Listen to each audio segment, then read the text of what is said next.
How does coffee affect blood vessels? When is it good to drink coffee? When is it better to abstain from drinking coffee? Let's take a look at the objective facts, tested and reviewed by qualified experts, when it is recommended to drink coffee and when it is best to abstain from it. If you want to be healthy, give us a like and let's get started. So, if you're watching your health, you should take a closer look at what we're about to tell you. And there are many reasons for that. Some of them you definitely didn't know about. A lot of people like to drink coffee. They drink it not only in the morning, but also in the afternoon, after lunch, and in the evening. Without even thinking about what effect coffee has on the blood vessels and on the whole body. Why does coffee affect blood vessels? Coffee contains substances such as caffeine, theophylline and theobromine, which dilate blood vessels, but at the same time increase the release of adrenaline, which narrows blood vessels. This is the paradox that occurs in the vascular response to coffee. First there is vasodilation and then there is vasoconstriction.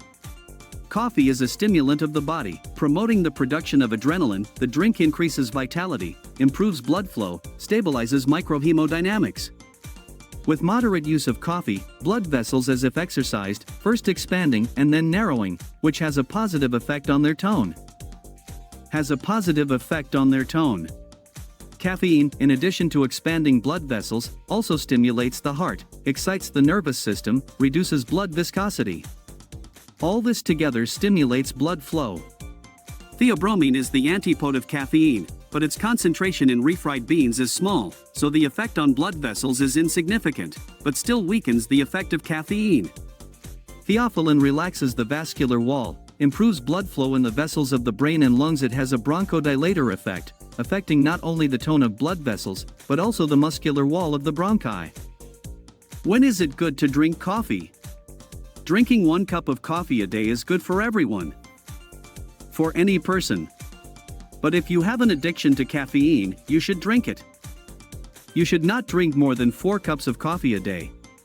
But it is reasonable to consume 2 to 3 cups of coffee a day in the following cases. In persistent hypotension, when blood pressure is constantly low, and from this weakness and drowsiness. If bradycardia is expressed, that is, a rare pulse, in which there are also symptoms of decreased body tone, constant fatigue is noted. With frequent migraines, you can try to exclude the use of coffee. This drink will improve blood flow in the cerebral vessels, which will help get rid of intrusive, sometimes intolerable headaches. The presence of edema, the appearance of bags under the eyes, swelling of the hands and feet, is an indication to drink an extra cup of coffee, because coffee, stimulating the vessels of the kidneys, has a diuretic effect and will remove excess fluid from the body. Severe pain during critical days in women, pronounced premenstrual syndrome, will pass completely or significantly reduced against the background of coffee. General weakness, drowsiness will pass after a few cups of coffee. But before you stimulate your body with coffee, you should consult your doctor and find out why you are experiencing these symptoms. After all, it could be a problem caused by a serious health condition, and drinking coffee may not only fail to have the expected effect, but also aggravate the condition. Coffee is quite an active drink, so in a number of changes in the body, it is not worth using it. In what cases is it better to refrain from drinking coffee? Do not tempt fate and drink coffee if there is a frequent increase in blood pressure. There are changes in blood flow in the vessels of the brain or heart, decirculatory encephalopathy, angina pectoris. There are cardiac arrhythmias, tachycardia, as well as the occurrence of extrasystoles. The condition after craniocerebral trauma, concussion or contusion of the brain. There is an increase in intraocular pressure, glaucoma, intracranial pressure. There are aneurysms, areas of dilation, in the vessels of the brain. Veins in the esophagus or lower extremities are dilated. There are areas of thrombosis. Coffee in such situations should be treated with great caution, and it is better to replace it with other drinks that do not so actively affect the body. What can be done to weaken the excitatory and stimulating effect of coffee?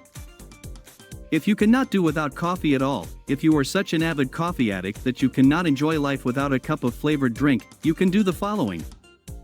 Use coffee from which caffeine has been removed, then the reaction on the body will be minimal. Add milk to coffee or brew with milk. The alkaline environment will neutralize many of the stimulating properties of coffee. Along with coffee, eat a lemon slice with sugar or an orange slice with cinnamon. All these techniques will help you reduce the effects of coffee on your blood vessels. Drink coffee within reasonable limits. If you feel it is having a negative effect on your body, consult your doctor. More information on this topic can be found on our channel. Subscribe, put likes, and watch these useful videos. We are waiting for your comments.